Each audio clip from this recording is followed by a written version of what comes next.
السلام علیکم۔ خوفناک دلچسپ کہانیوں کے لیے چینل کو سبسکرائب کیجیے اور بیل آئیکن کو پریس کر دیجیے تاکہ ہماری نیکسٹ ویڈیو کا نوٹیفیکیشن آپ کو بآسانی مل سکے۔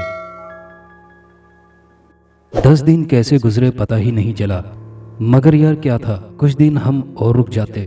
حسن گاڑی چلاتے ہوئے بولا، نہیں یار، تایا کی طبیعت ناساز ہے اور ابو کی بار بار کال آ رہی ہے، ایسے میں میرا یہاں رکنا مناسب نہیں۔ اور پھر کیا سوچتی تایا کی فیملی کہ ان حالات میں بھی میں گھومنے گیا ہوا ہوں، جبکہ تو جانتا ہے کہ ہماری فیملی تایا ابو کے کافی قریب ہے۔ ارحم گاڑی سے باہر دیکھتے ہوئے حسن کی بات پر بولا، ہاں یار، اگر تیرے تایا ابو کی طبیعت خراب نہ ہوتی تو ہم مزید رکتے۔ پیچھے لیٹا نعمان بولا، ان تینوں کی دوستی اسکول کے زمانے سے چلی آ رہی تھی۔ وقت گزرنے کے ساتھ ان کی دوستی مزید گہری ہوتی چلی گئی، اور یوں دوستی کا سفر اسکول، کالج اور اب یونیورسٹی میں بھی وہ تینوں MBA ساتھ کر رہے تھے۔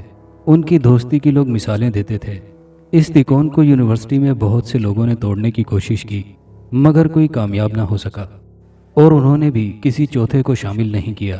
ان تینوں کا تعلق ہی اپر کلاس سے تھا۔ یونیورسٹی کی چھٹیاں ہوئیں تو انہوں نے شمالی علاقہ جات میں گھومنے کا ارادہ کر لیا۔ وہاں انہیں ابھی 10 دن ہی ہوئے تھے کہ ارحم کے ابو کی کال آ گئی۔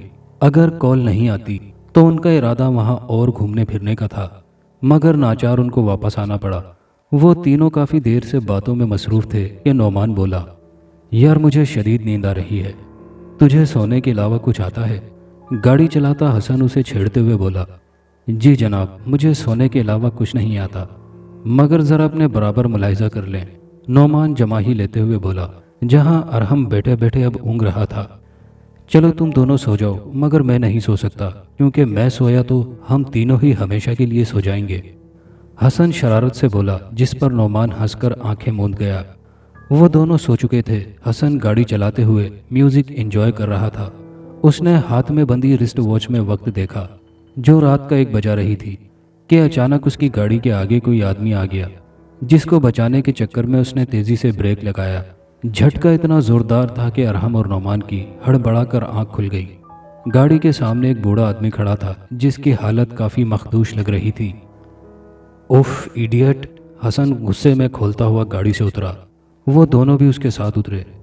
بیٹا میری مدد کرو، میں بہت مشکل میں ہوں، میری بیٹی کی جان کا خطرہ ہے۔ وہ تینوں کو دیکھتے ہوئے ملتجی لہجے میں بولا، چلو یار گاڑی میں بیٹھو۔ ارحم اس آدمی کی بات کو نظر انداز کرتا ہوا ان دونوں کو دیکھتے ہوئے بولا، بیٹا میری بیٹی مر جائے گی، میں تم لوگوں کے آگے ہاتھ جوڑتا ہوں، اس کو بچا لو۔ کیا ہوا ہے تمہاری بیٹی کو؟ حسن اس بوڑھے آدمی سے پوچھنے لگا۔ یہاں سے کچھ فاصلے پر سردار خان کی حویلی ہے۔ وہ ایک عیاش اور بد فطرت آدمی ہے۔ اس کی اپنی کوئی اولاد نہیں، پچھلے 6 سال سے بیوی معذور ہے۔ ملک سردار کو اپنی دولت کا بہت غرور ہے، اپنے پیسوں کے زور پر وہ جو چاہتا ہے کرتا ہے، جوان ملازماؤں پر گندی نظر رکھتا ہے اور ان کو اپنے مطلب کے لیے استعمال کرتا ہے۔ میں اس حویلی کا پرانا ملازم ہوں۔ میری بیٹی سردار خان کی بیوی فردوس بیگم کی خدمت کے لیے مامور ہے، مگر کچھ وقت سے سردار خان کی میری بیٹی پر نیت خراب ہو گئی ہے اور وہ چاہتا ہے کہ اپنا مقصد پورا کرے، مگر میری بیٹی بہت پاک باز اور نیک فطرت کی ہے۔ اس نے سردار خان کو اس کے مقصد میں کامیاب نہیں ہونے دیا تو سردار خان نے میری بیٹی کو تہ خانے میں قید کر لیا۔ میں چاہتا ہوں کہ تم لوگ کسی طرح میری بیٹی کو اس ظالم انسان کی قید سے رہائی دلا دو۔ میں عمر بھر تم لوگوں کا ممنون رہوں گا۔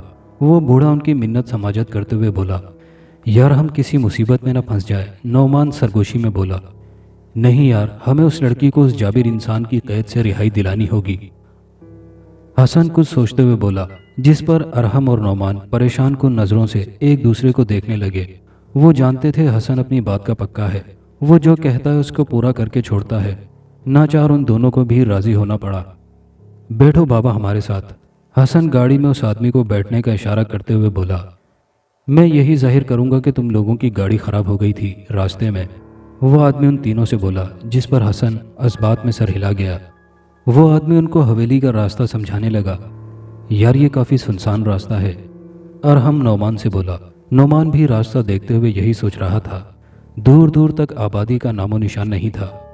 تھوڑی دیر بعد ایک بڑی سی حویلی کے آگے حسن نے گاڑی روک دی۔ حویلی کافی وسیع و عریض معلوم ہوتی تھی، جو کافی بڑے رقبے پر مشتمل تھی۔